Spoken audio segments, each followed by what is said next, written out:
Live. Of course we're ready to go live. We are live. It's showtime. All right, gentlemen, we are here. We are live. Welcome to How to Get Back Time from Your Business Using Meaningful Data. What a great title of a live stream this was. It must have been your idea, Anthony, because it certainly wouldn't have been someone like me to come up with an idea like that. No. But who doesn't want to get more time back? And if we could use data to get time back, that would be pretty impressive. Welcome to everybody as people are starting to chime into the live stream here. Really great to have everyone participate in today's live stream. We have the three of us here, myself and two special guests who I'll quickly introduce in a moment. But if you're coming onto this live stream and you want to make some comments, please jump in, put a comment, ask a question, share your insights, your own wisdom. And we want to bring you into the conversation as best as possible at every chance we can. To make this as interactive as possible for everybody. But let's get into it. Let's introduce the two handsome gentlemen to either probably my left in your screen, I would imagine. Starting off with Anthony Cheam. He is the partner manager and tech systems enthusiast from SimPro. Anthony has worked closely with the trade industry for the past 2 years in roles such as service coordination, contract administration, and project management, and has since moved on to providing these same trades with comprehensive operational management software solutions at SimPro. For those of you who don't know SimPro is a global leading provider of cloud-based job management software for the trade and services industry. And it was established back in 2002, if I'm correct, Anthony, and has developed a range of solutions to help businesses work smarter, provide exceptional service, and maximize their profitability. So I'm really fascinated to hear Anthony's take and his wisdom on data and getting your time back at a business.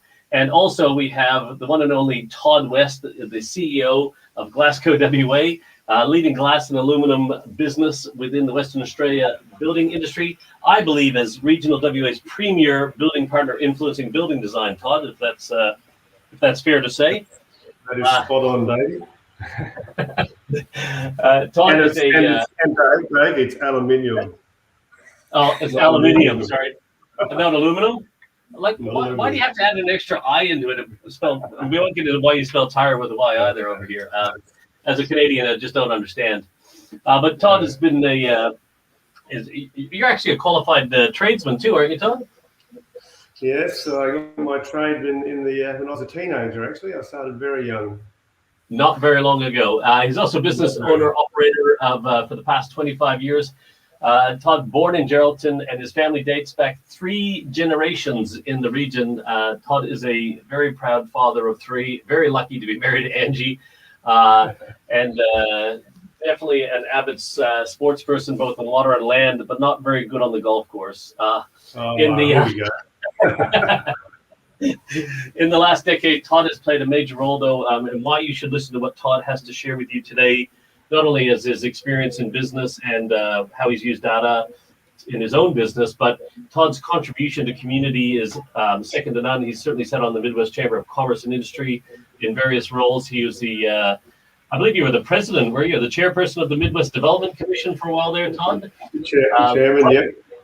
Chairman, yeah. Vice president of Pollinators, and currently working with the Midwest Chamber of Commerce to develop and promote the hydrogen industry within the Midwest.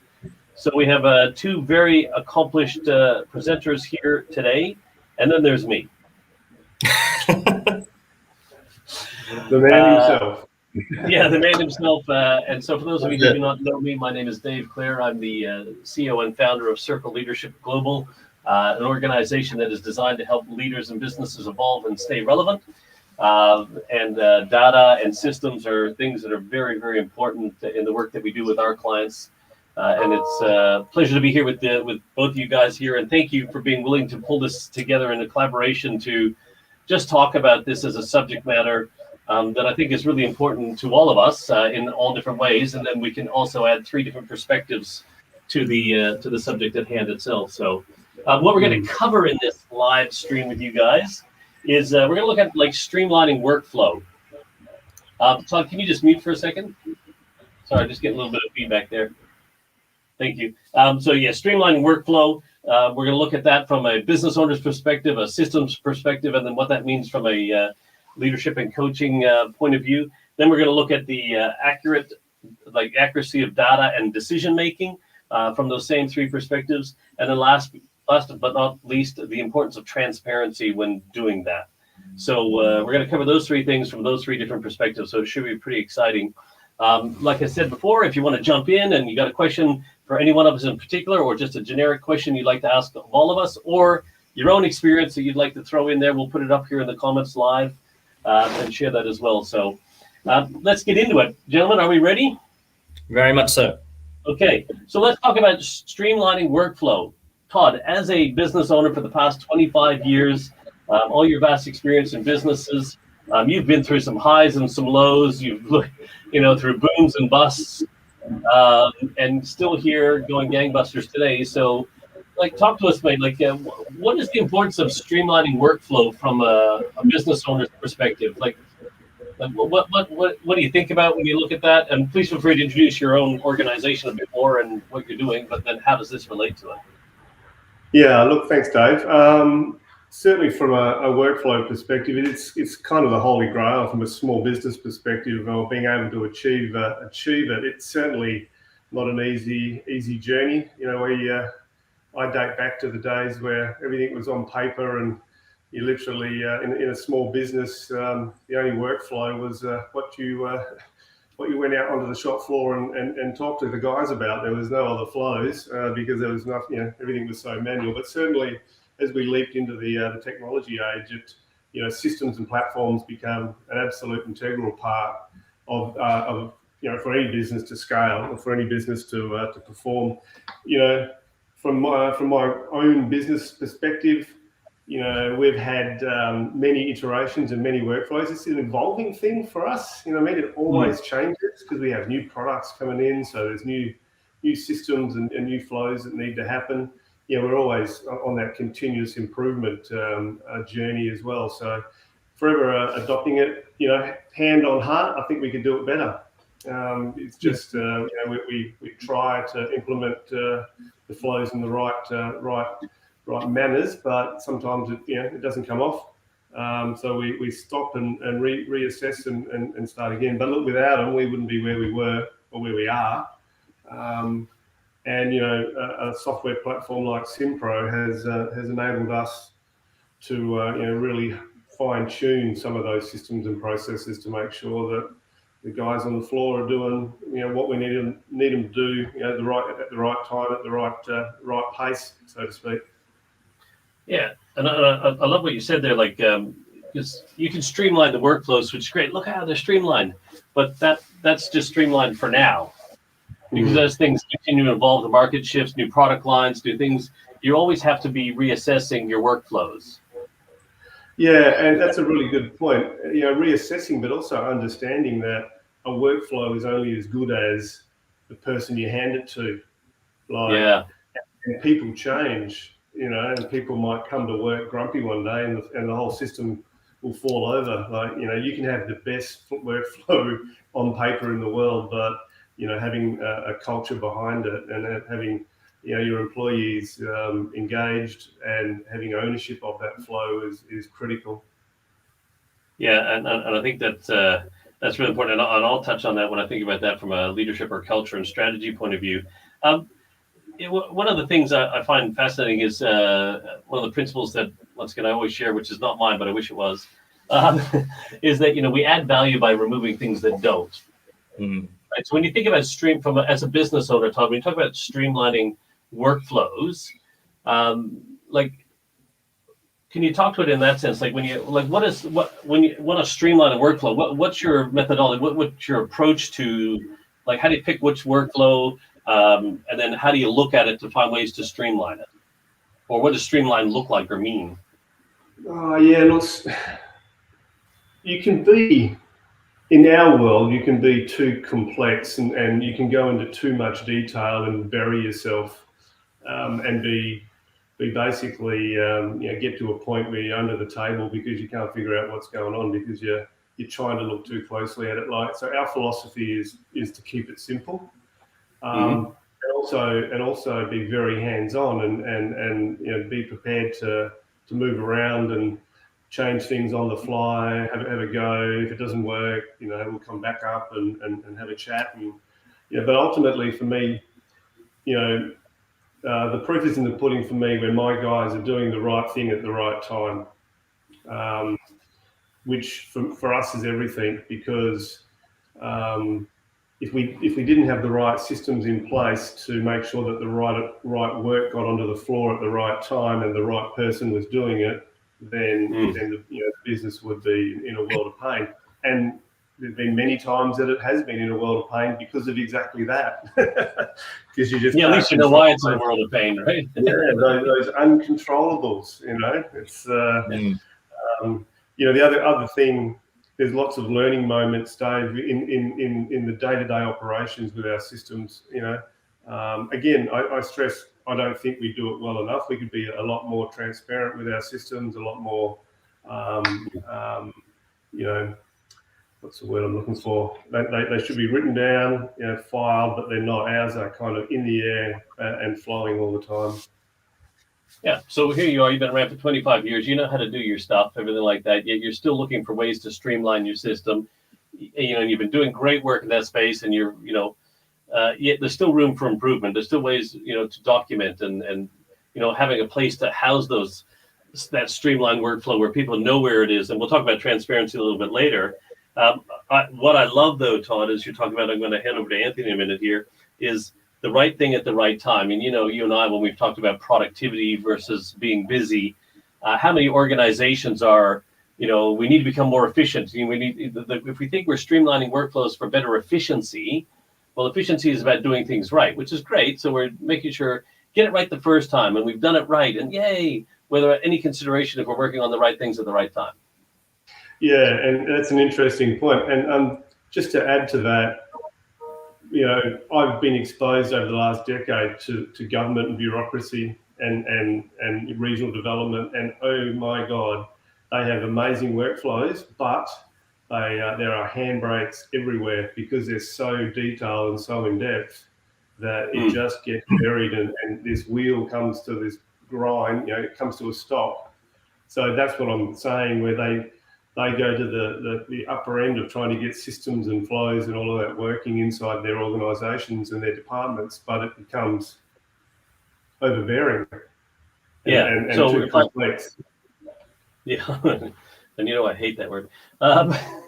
So if I could sum up, then basically the reason why you want to streamline your workflow in your business, as I made notes here, is to make sure everyone's doing the right thing at the right time, to look for ways to become more effective as an organization first, which then we'll look at improving efficiency, but also to model what the right behavior should look like in terms of workflow for your teams. And then obviously then, the person who benefits from a streamlined workflow, you would think is internally is the business, but ultimately it's the client who wins, right? Yeah, they get their product in the right time, and the right quality. You guys work on DIFOT and all that sort of stuff, delivered in full on time. Actually, I was working with another client the other day, and they said it's DIFOTs, all right, and it's delivered in full on time to spec. I tell you what, it's in this current climate and this current economic environment, DIFOT is just gone out the window because the days of getting product or in the door from our side has just gone it's doubled in time. So all of a sudden, that's a very, very hard target to hit, and that's the flexibility you need with your workflows. You cannot control everything, and if there's these uncontrollables that step into your world, just make sure your system can actually cope. Yeah, well, then to the government example, if your workflows are so complex or complicated or detail oriented, like it actually ends up choking the whole flow of things, because it's, this should be telling us, like how to think or how work flows, not what work to flow. Like, where does the human element come into streamlining workflows? I mean, we want to systemize things, Kaizen things, or, I don't know if we're allowed to say idiot proofing in the world today, but the whole point of the thing is to make sure it's free from complexity, but simple to follow and everything like that. Simple process, which might be a wonderful segue into Anthony, is developing a streamlined workflow is a simple process that allows for human behavior, or that follows human behavior rather than trying to get humans to adapt to some other type of system. Yeah. So Anthony, do you want to speak to that? So like you've heard what Todd's been saying. So from a system or data collection and things like that, how is streamlining workflow, from a system point of view? Completely agree. Before I do begin, I used to work in commercial HVAC as well. I definitely understand, Todd, your pain point of dealing with government's bureaucracy, reports, DLAs, retentions, things like that. I think anyone's worked in the trade understands that. From a data point of view or operations point of view, it really is that a lot of tradies and a lot of guys, they're actually wanting to do the right thing as business owners. They have a plan, they have methodologies, they have these things, but they have nowhere to put it down.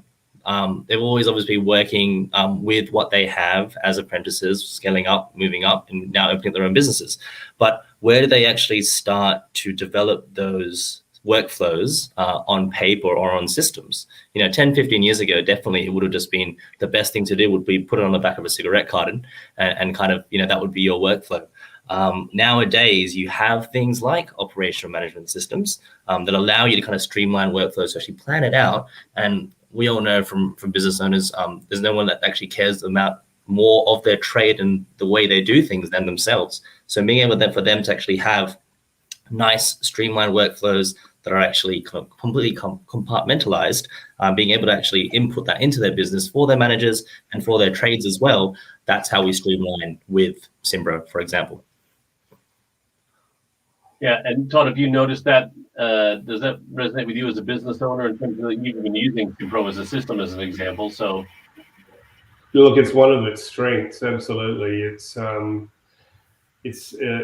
user interface makes life easy. It's one of the the best software packages we've come across in that world. Like it's there are software platforms out there in the world like the SAP systems and that, which are again complex and almost too hard to manage. But Cimbro seems to have found that sweet spot where it's got a lot of grunt, but you don't necessarily see it, because the user interface is so friendly for everyone to use. And I think as the years go on with that product and the feedback that comes back to them, and they forever update it, then it's a great workflow package. And for us, we've managed to get 5 different packages into one. So we had all these different platforms, and we were on the hunt for a platform like Cimbro 10 years ago, even longer, and it took us up till about 3 years ago. And actually, we've been with Cimbro now for about 6 years, I think, from memory, 5 or 6 years. So ever since then, we haven't had to look elsewhere. That's great to hear. Awesome. And just to put things in perspective, globally in the field service industry, only 48% of businesses are using operational management systems. So the other 25% are still using spreadsheets, and the rest are still using whiteboards and paper-based workflow. So there's still this massive change that's slowly happening within the world, especially with the field service industry. Yeah, fascinating. And I just put up in the comments there something I learned years and years ago about system, right? And what does system mean? Like, how do you define system? And to me, it's save yourself some time, energy, and money. If it doesn't save you time, energy, and money, then it's not a good system. So you want to test whether the system's a good system or not. Pass the system test. Does it save yourself some time, energy, and money, or a combination thereof? And so, you said that and this whole live stream is about, how do we, get time back from using meaningful data? Well, firstly, how you organize your meaningful data into a system. Make sure that it gives you the information so that you can save yourself some time, energy, and money, by having that in place. And your team can, so they can go, because you imagine, Todd, if you didn't have it all written down, or even the stuff you don't have it fully everything all documented all the time, but when you do, people go, oh, shoot, they can pull it up on their iPads at their workstations and go, what's the process again for that? Oh, yeah, once it's done that, it has to go to here, then it goes to there. Yeah, no worries. Or do they have to go running around like a headless chook trying to find somebody? Hey, where's Tim? I need to know how to do this. I don't know. And then 10, 15 minutes wasted how many times a day by X number of people adds up to a massive loss in productivity.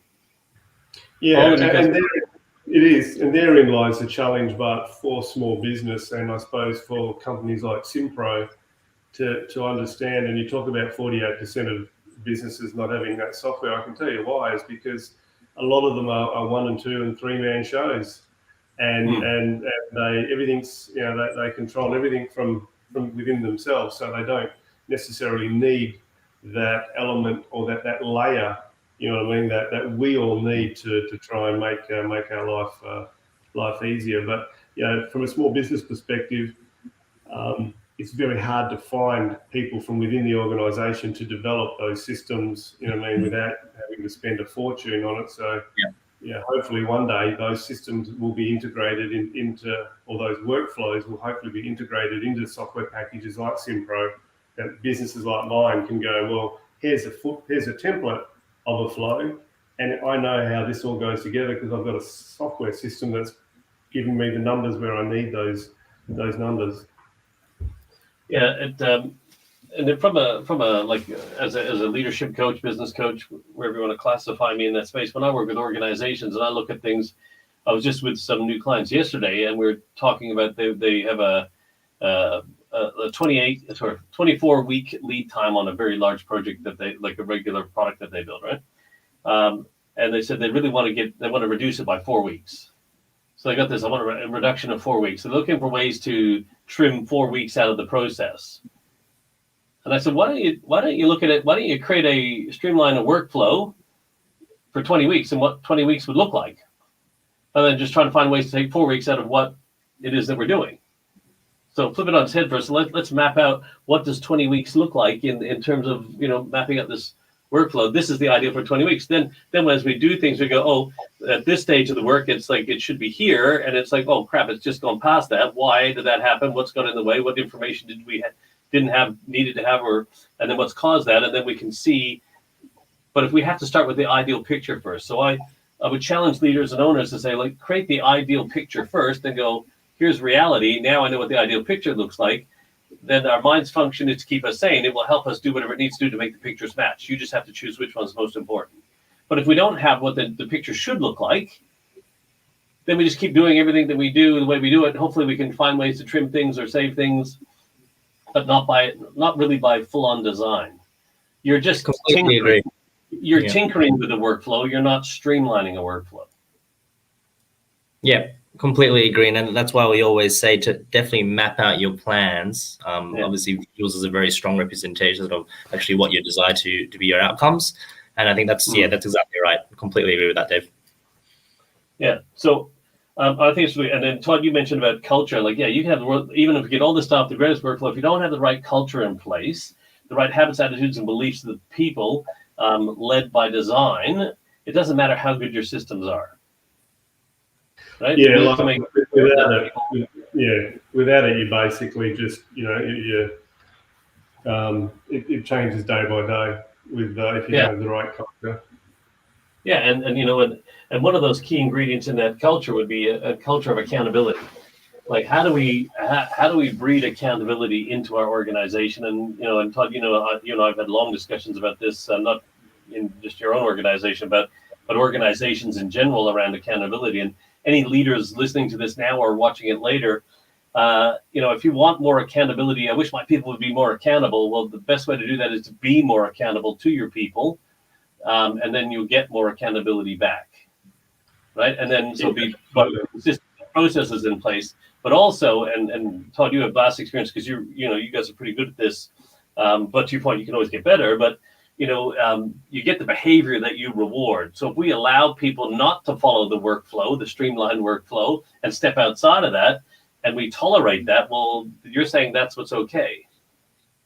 It's it's like persuasion, saying, hang on, guys, is this the workflow? Now, if that's a smarter way to do it, great. Let's assess that outside of the workflow. But for now, this is the workflow.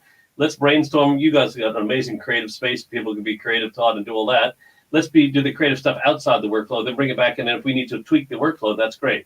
But don't just do the workflow any way you want to do the workflow because you think it's better.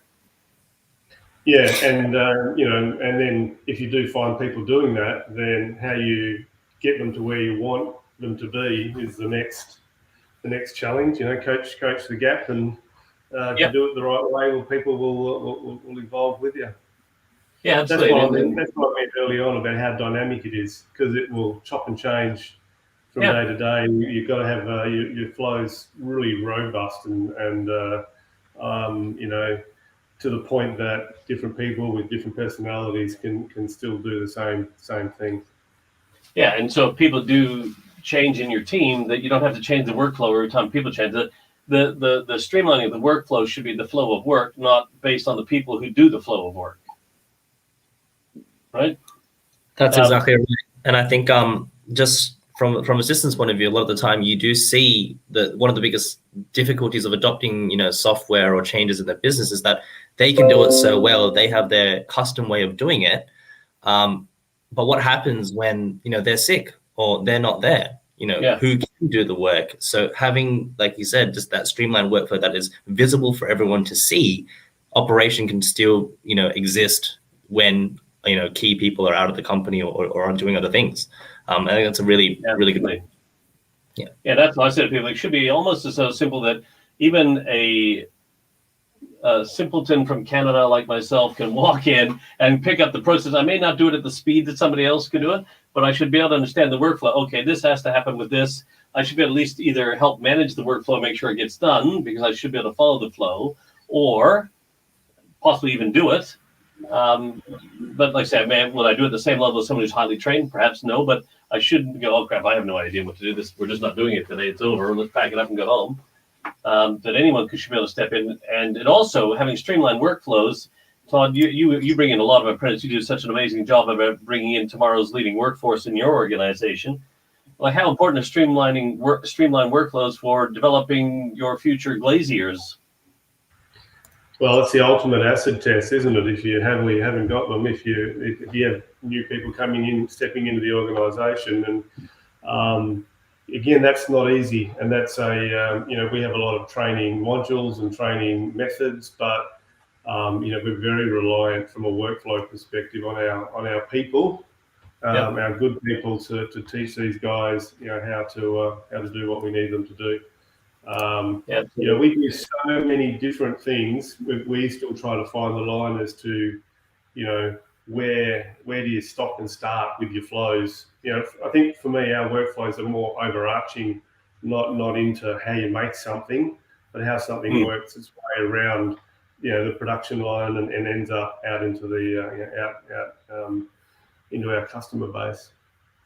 Yeah, absolutely. But you can. We'll probably move. It'd be a great segue into the next topic. There is, but you can see where the work is moving through the system in your business.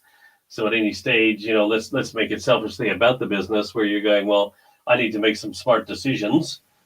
Lovely little segue there into accurate data to make smarter decisions. If you don't know exactly where your the value of the work is at the moment, like we've got all this sitting up front in stock, or that it's gone there, it's gone to cutting, or it's gone to prep, it's gone to, where is the value of that work, and based on how many jobs, and because especially an organization like yours, Todd, it's a multi-million-dollar business. It's not one that does $100,000, $200,000 a year, where you can kind of, an Excel spreadsheet might cover it, but you have what do you got, 30, 40 employees you got in your team, or around there or more, and around 30 at the moment. Product lines and a lot of bespoke work, because you're inspiring design for a brighter future and everything like that. So you're not just a window producing manufacturer, like just product chunk. You do custom work, spec work, massive stuff. I think that's where Simpro is another strength for us in its ability to capture all the different products that we and product lines that we have. It's able to tell us what we're doing in all those different places and different product lines, and if we manage that software system properly, it can also deliver us what's making us money and what's not, which again is not an easy thing in a manufacturing world with stock control and stuff like that. But that data that we're collecting now inside that software is gold for us, because it's telling us the true story of where we're at. Yeah, and I think that's awesome, because I was going to ask you about it. From a culture and whatever point of view, words form a narrative, but numbers tell the story, and our job is to make sure the narrative and the story match. So we're saying, hey, your team are going, oh, Todd, everything productive, we're crushing it right now, everything's going awesome. Then you're looking at digging into the gold and the data, and you're going, bum, bum. Lucy, it just doesn't match up. Right? It's like, because in God we trust, which was in the thing, and all else requires data. So backing it up, so when you think, there's two parts to this, Todd, I want to get your take on as a business owner. One is like, so accurate data. It's not just data, it's accurate data. So garbage in, garbage out. How do you collect the data and make sure it's accurate? And then how do you use that as a business owner to make decisions? Or your team, how do they use it? Yeah. So the collection process it's done, how do I say this, like we naturally do things with our timesheets, our jobbing, etc. And again, Simpro as a platform allows us to, or certainly has put us on a pathway that we've set the business up. So when we do a job and we track the job and we order products, it's doing all this data gathering in the background. What kind of product we're selling, what cost center we're selling it to, how long is it taking our guys to do it.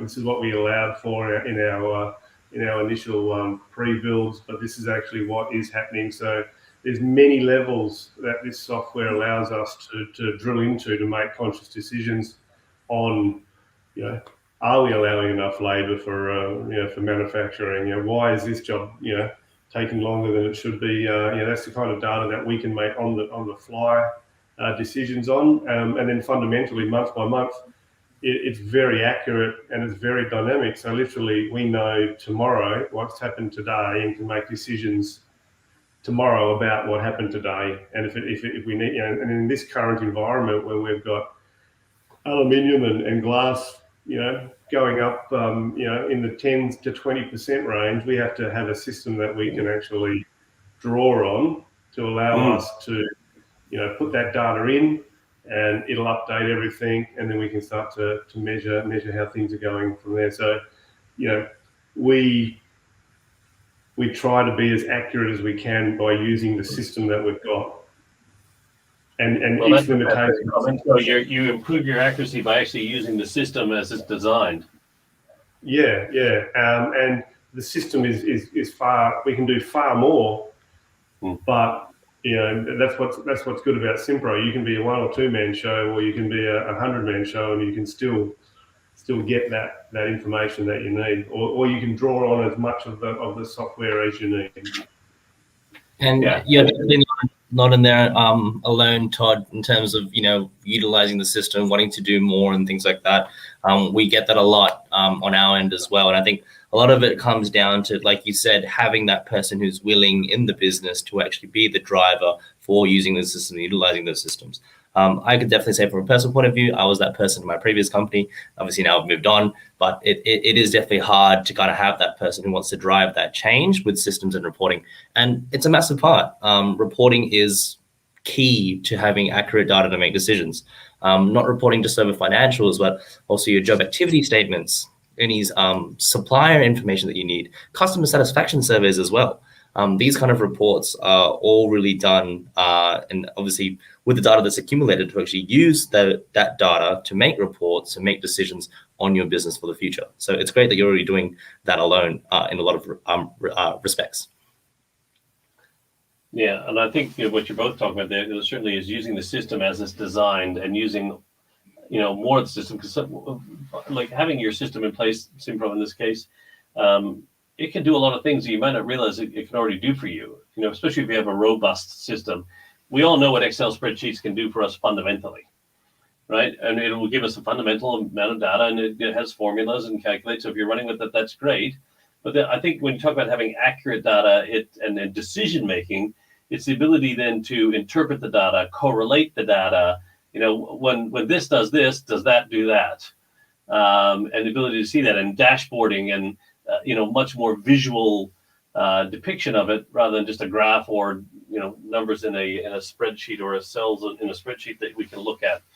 I think to me is that's the beauty of having a smart, at least what I call a sophisticated but simple system.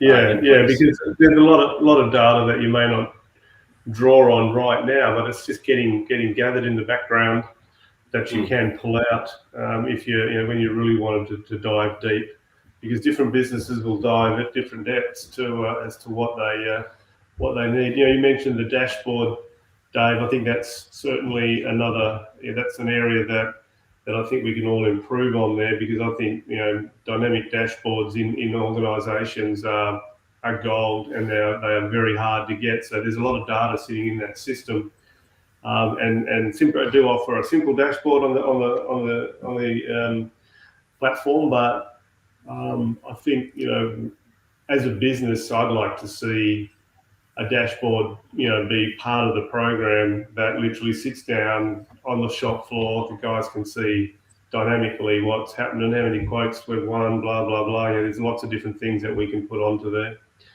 you know. So I think having accurate data, I suppose that's the segue into transparency, should be transparent. Yeah, we'll talk about it. Don't jump the gun yet, Todd.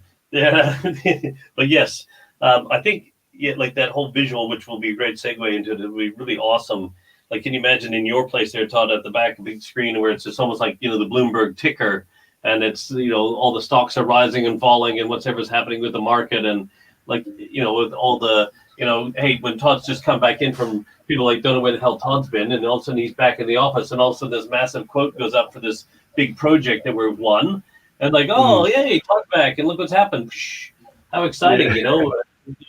And that, so that real-time dynamic, like that, you know, whether the system you have, but being able to take that and put it out there, and visual management, because we'll talk about transparency a little bit deeper, but I want to get some more insights from Anthony first on accuracy and data for decision making. Like, Anthony, what are some of the, you know, from you guys, from your perspective, like the decisions that people can make that are smarter, or decisions that they can make that they may not have been able to do with like an Excel spreadsheet or whatever, that you believe that is value add to a business?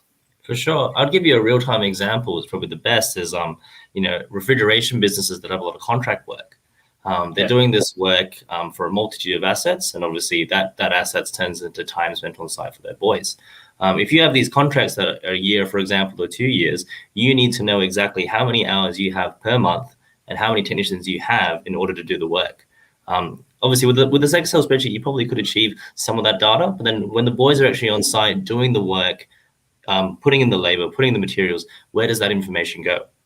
Having, you know, efficient systems that allow you to do both field work and enterprise work or office work in the back end, being able to see both those on a holistic level for the month or the year, for example, and being able to schedule those all in one system is a real big driver of why data is so important, and systems are so important as well. That's a really good example.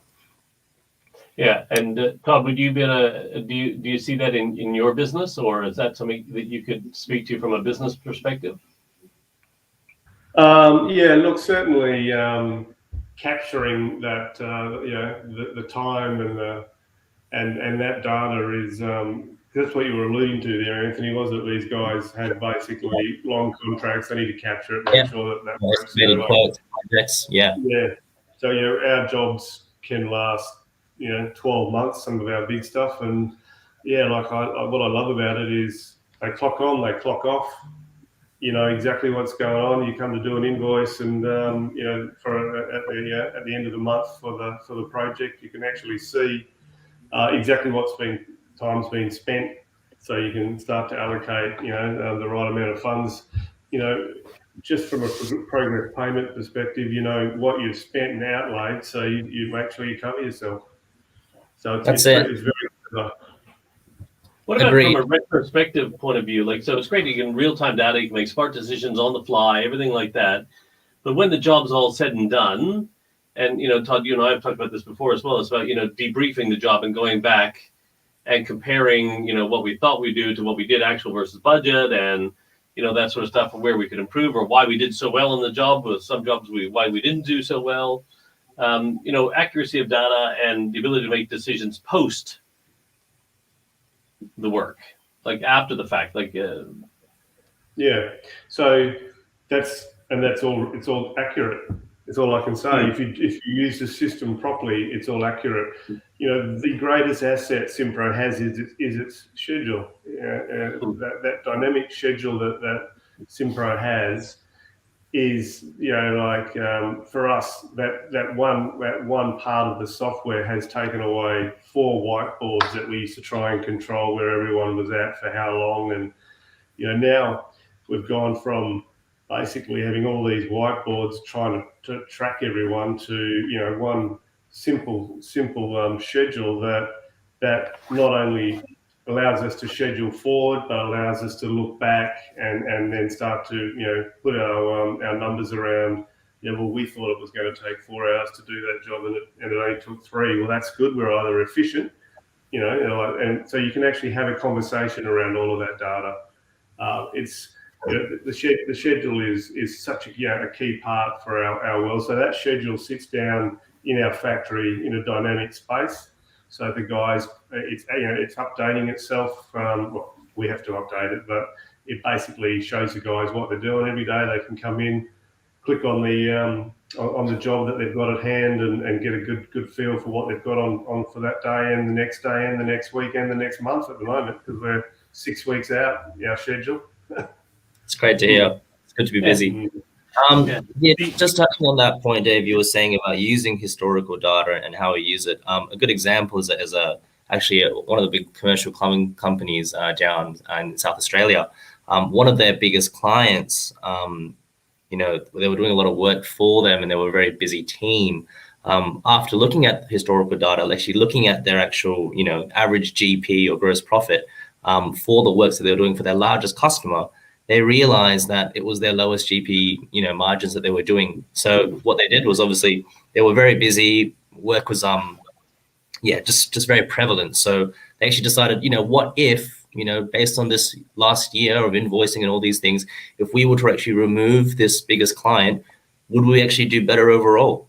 Wow. And obviously after that, talking about it, arguing about it, they actually did that. And now, their GPs rise 10, 20% because they realized that their largest customer was actually their biggest problem. So that kind of draining their resources. Yeah. Exactly. And it's hard to see, because as a business owner, a small business owner, you're busy on the tools, you're busy worrying about your boys, you're busy worrying about the next work. You just need something kind of to help you along the journey to remind you that as a business owner, this is what you should be thinking about. Yeah, and I've got a similar story along those lines, Dave, but it was a whole product line that we dropped. So, we were known for a fairly major blind brand, and it was I remember Simpro, that. Yeah, it was Simpro's data that said to us, "Hang on, there's not enough margins in it, and the amount of rework you're going back to, you add all that together, and then you combine your monthly bloody amount that you've got to spend to actually be part of the kit. Unless you're going to double your income and not have any rework, well then it's no use having it." And it's kind of, that was the real data that we got out of the system. Yeah, it's awesome. So accuracy, making way smarter decisions that could totally transform the profitability, performance, everything of your business. Even removing that unprofitable line, Todd, the resources applied to it. Anthony, to your example, like the drain, the suck on your organization's resources. And it's quite fascinating. I love this part here about, like, if you're a business owner, leader, and I know Todd's done this numerous times, you just gave a great example of it. Write down who you think your most profitable clients are and what your most profitable product lines are, and then go get accurate data and then see if it backs up what you feel is. Because sometimes we think our largest clients is our most profitable clients.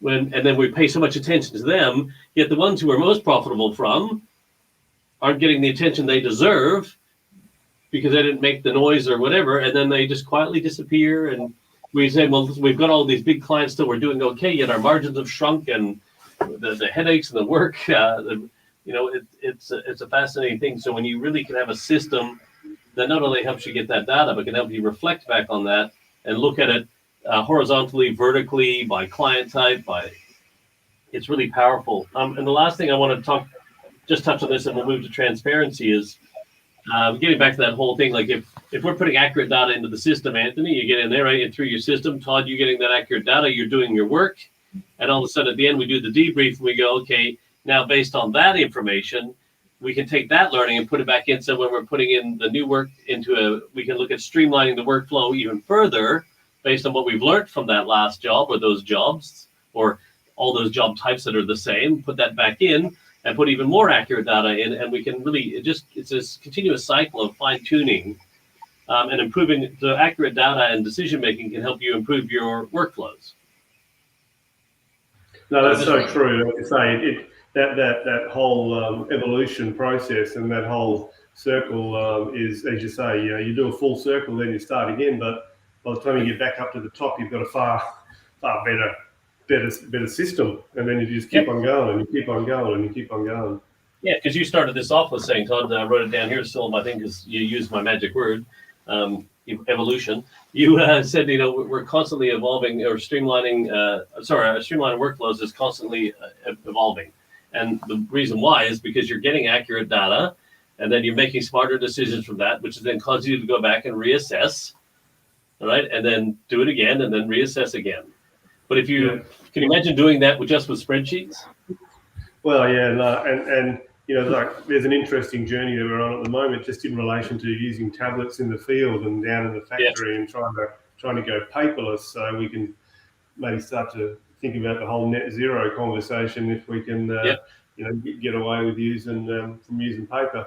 But it's evolving, and that changes with hardware and the digital pens and all of these things. You just can't stop, because if you stop, you'll go nowhere.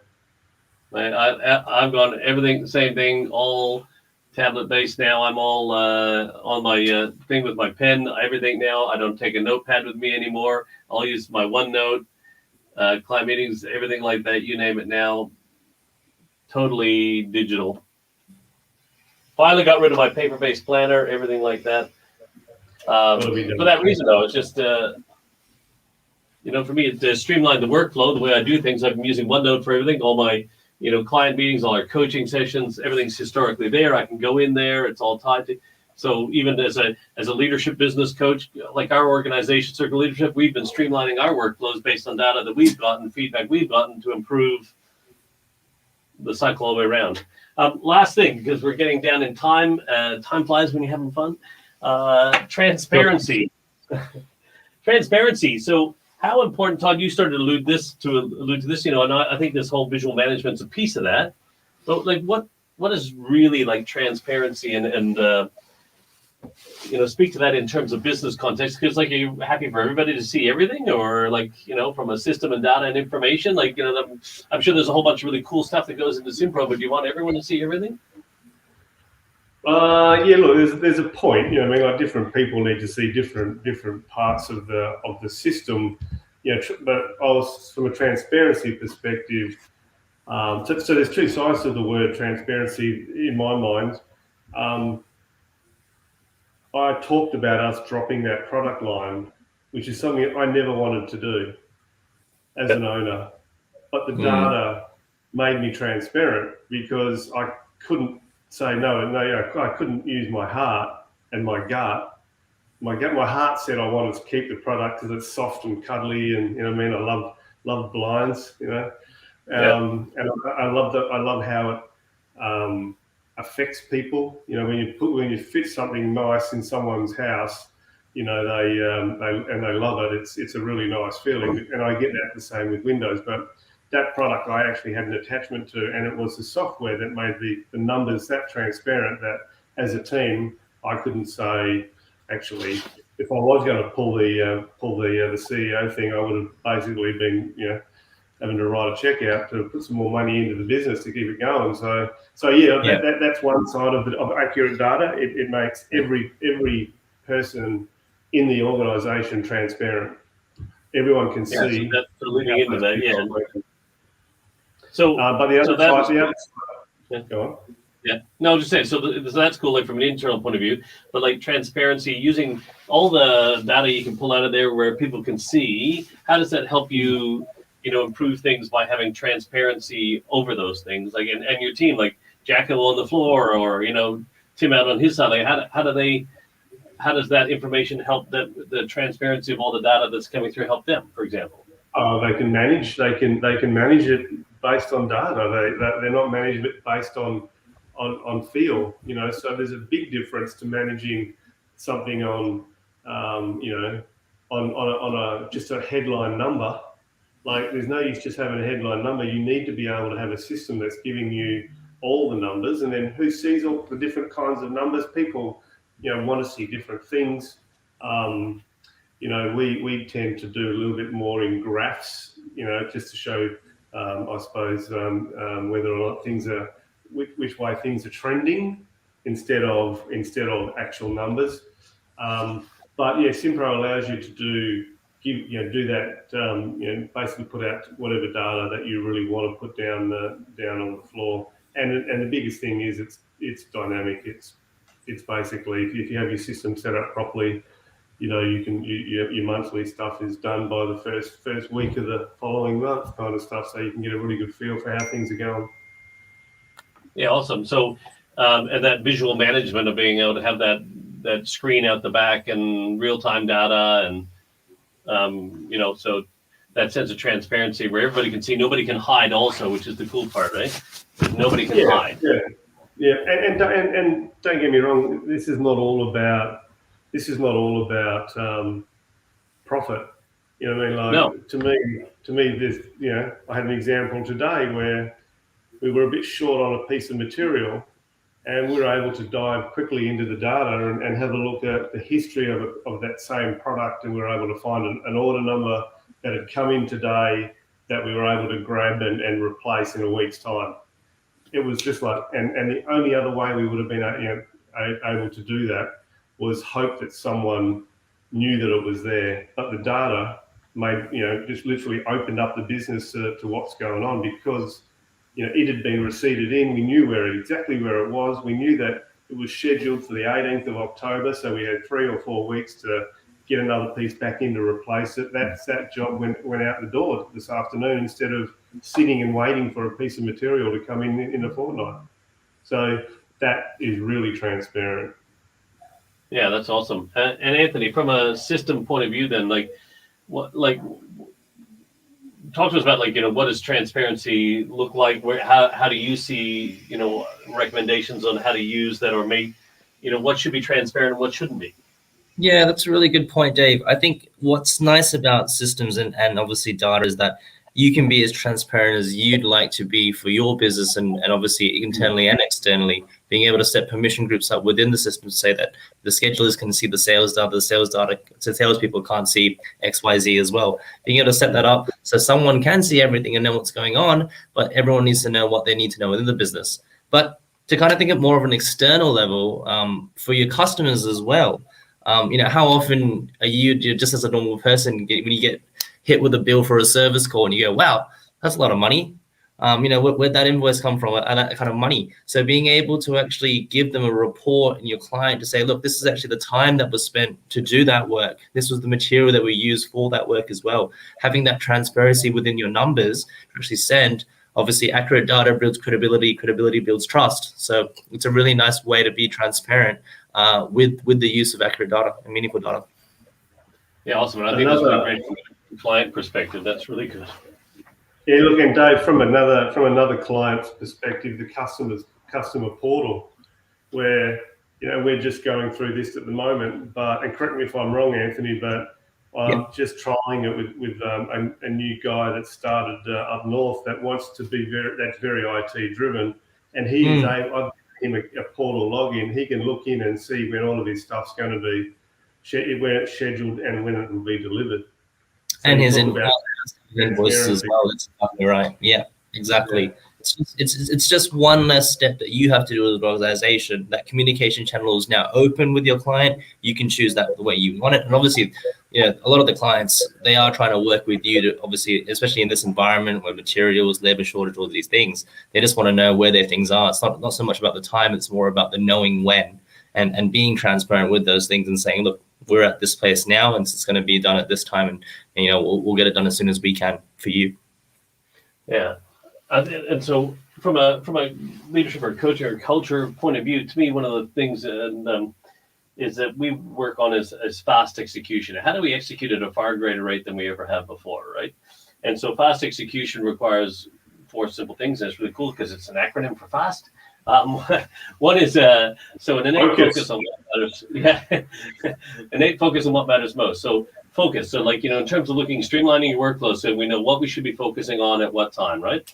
And then A is for accountability. So we have a system of accountability about who's responsible for what, where, and when. So systematically, we know this is what should be worked on. Here's who's supposed to be doing it and when it's supposed to be done by and all that. The system can tell us that. And then S is for simplicity. So we have a simple plan on how to do the work. So here's all the workflows in terms of like, or the way the work should be done, the training, whatever it is. Here's how to do that thing to get it done. So we've got focus, accountability, simplicity. Then the last part, the T, is for transparency. So everybody can see what everybody's doing and nobody can hide.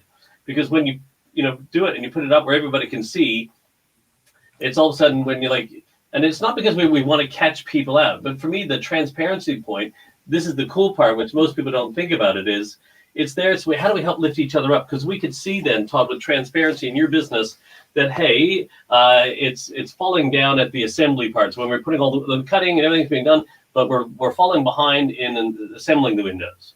And if we could see that, and this is where it's bogged down, we can go, oh, crap. Hey, guys, the guys here are having a bit of trouble. What can we do? How can we help them? How do we lift each other up? How do we help everyone move forward? Rather than going, oh, God, those guys are always late. Everything's late because of them and blah, blah, blah. And I can't do my deliveries now. And but when we have transparency, we can all go, how can we help? Because we know where the problem is, because one day it's going to be your area that's the problem. All right, so we want to make sure that we can have that to set up. So focus, accountability, simplicity, and transparency are critical, I believe. And this is where having a system and the streamlined workflows, the accurate data, and the transparency all fit within your ability to execute at a far greater rate, which if you're doing that, you're going to save yourself time, energy, and money in that process. And Dave, that what you just talked us through, for me in my business, is one of the tools that we have in our bag to solve problems by using that acronym. Yes. It's quite incredible how when you talk about strategy and operational stuff, even in the same sentence, using that acronym allows you to go, right, here's the problem, but let's just go down, let's use the fast approach.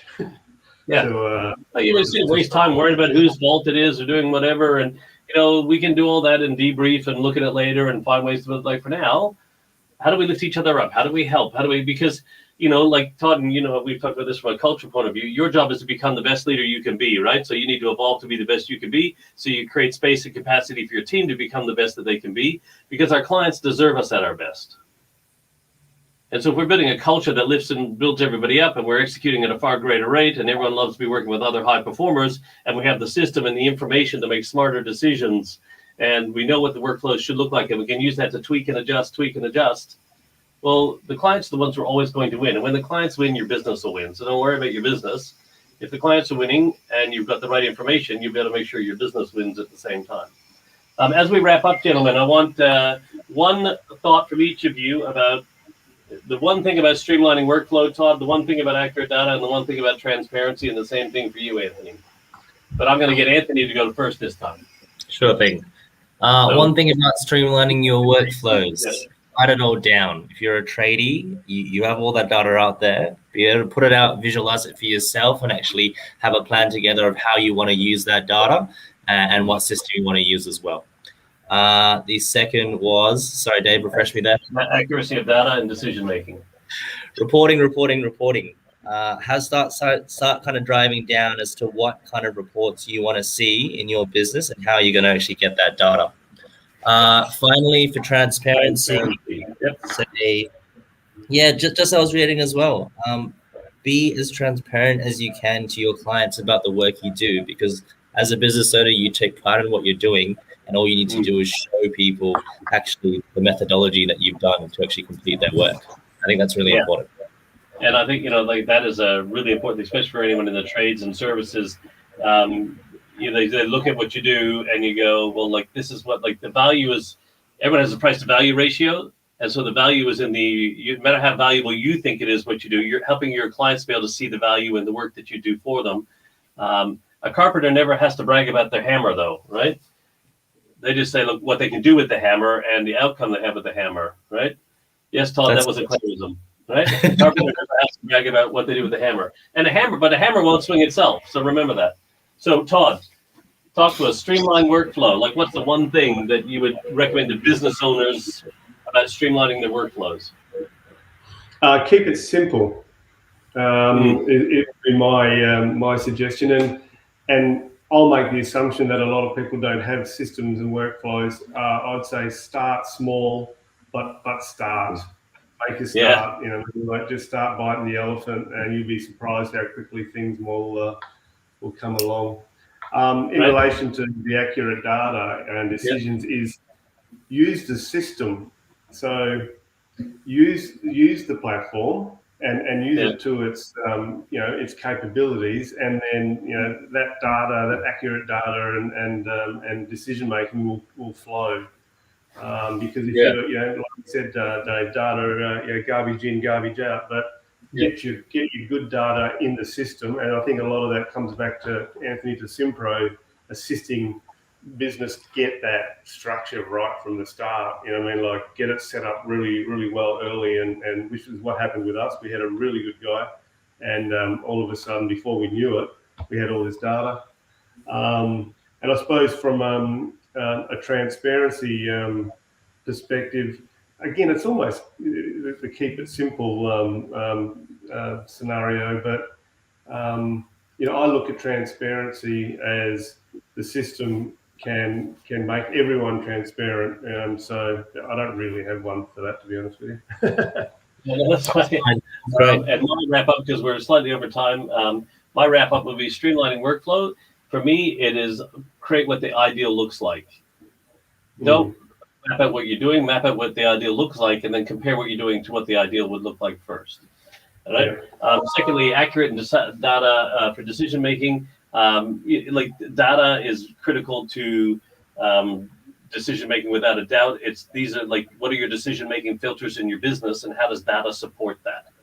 And then to me, the last thing, transparency, which I've sort of touched on, is actually just make sure that everybody can see what everybody's working on, so we can lift each other up, not as reasons to tear each other down.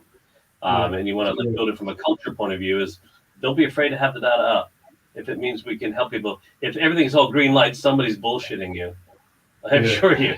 There's bound to be a yellow or a red light somewhere in the traffic light system that is going to say, well, hey, let's take a look at that. Because if everything's all green, then you're not evolving. You're just right. You're green and growing, which is fine, but you're not evolving. So you're not pushing the boundaries. You're not stretching. Gentlemen, thank you so much for joining in. Anybody who watched this afterwards, if you put any comments up about anything that you have watched, I know if you want to, Anthony's perspective or Todd's or mine, tag us in it. We will definitely, I know these boys here will jump on and they'll be glad to answer. Todd, if anyone wants to find out more about what you're doing at GlassCo, where can they get hold of you? GlassCo.com.au. Oh, sorry, GlassCo WA.com.au. You want to get your website right there. GlassCo WA.com.au. Awesome. Yeah. Anthony, if people want to get hold of you, just drop me a line on LinkedIn or just contact me on anthony.cheam@simpro.com.au. I'm a pretty fast responder and I work late. Awesome. And if anyone wants to get hold of me, just LinkedIn's a great place to go. Google Dave Clare. Just Google Dave Clare. Yeah, it'll be the first. So I've got told today, you're everywhere, Dave Clare. So like just Dave@daveclare.com. Just shoot me an email. I'm glad to help out, or just check me out on LinkedIn. Gentlemen, thank you so much again for today. That's the end of this broadcast. I look forward to the opportunity to do something again in the future, but really appreciate your insights and doing your time and wisdom with everybody through the process. Thanks, guys. Likewise, Dave. And thank you for what you're doing for business, mate. You're making a difference. Cheers, man. Appreciate it. Thank you very much. Really all right, guys. Take care. Thanks so much. Cheers. Yeah.